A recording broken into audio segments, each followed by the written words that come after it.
சென்னை கிண்டியில் அண்ணா பல்கலைக்கழகத்தில் கன்னியாகுமரியை சேர்ந்த மாணவி ஒருவர் விடுதியில் தங்கி மெக்கானிக்கல் 2ஆம் ஆண்டு படித்து வருகிறார். அவர் அதே கல்லூரியில் மெக்கானிக்கல் 3ஆம் ஆண்டு படிக்கும் மாணவர் ஒருவரை காதலித்து வருவதாக கூறப்படுகிறது.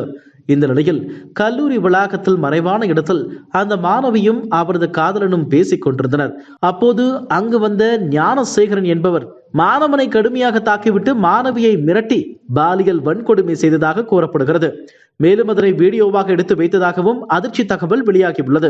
இதனைத் தொடர்ந்து பாதிக்கப்பட்ட மாணவி சென்னை கோட்டூர்புரம் காவல் நிலையத்தில் புகார் அளித்த நிலையில் வழக்கு பதிவு செய்த போலீசார் ஞானசேகரன் என்பவரை கைது செய்து விசாரணை மேற்கொண்டு வருகின்றனர். இந்நிலையில் அண்ணா பல்கலைக்கழக மாணவி பாலியல் வன்கொடுமை செய்யப்பட்ட விவகாரத்தில் பாதிக்கப்பட்ட மாணவியின் பெயர், முகவரி உள்ளிட்ட விவரங்கள் அடங்கிய முதல் தகவல் அறிக்கை லீக் ஆனது. இதையடுத்து இந்த விவகாரத்தை கையில் எடுத்த உயர் நீதிமன்றம் சிறப்பு விசாரணை குழுவை அமைத்து உத்தரவிட்டுள்ளது. இதற்கிடையே பல அரசியல் கட்சி தலைவர்களும் திமுக தலைமையிலான தமிழக அரசு மீது விமர்சனங்களை முன்வைத்து வருகின்றன. இந்நிலையில் அண்ணா பல்கலைக்கழக சம்பவம் தொடர்பாக நடிகர் விஜய் தன் கையால் எழுதிய கடிதம் ஒன்றை வெளியிட்டிருந்தார்.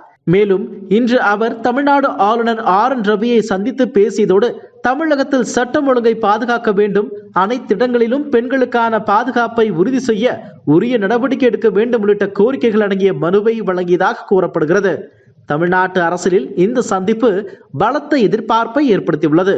இந்த நிலையில் திமுக ஆட்சியில் பெண்களுக்கு பாதுகாப்பின்மை குறித்து ஆளுநரை விஜய் சந்தித்து பேசியதை வரவேற்பதாக தமிழ்நாடு பாஜக தலைவர் அண்ணாமலை கூறியுள்ளார்.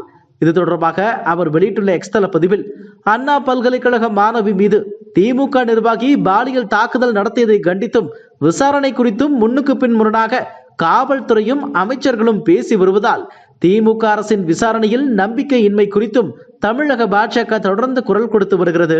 இன்றைய தினம் தமிழக வெற்றி கழகத்தின் தலைவர் சகோதரர் திரு விஜய் அவர்களும் திமுக ஆட்சியில் பெண்களுக்கான பாதுகாப்பின்மை குறித்து மாண்புமிகு ஆளுநர் அவர்களை சந்தித்து பேசியிருப்பதை வரவேற்கிறோம்.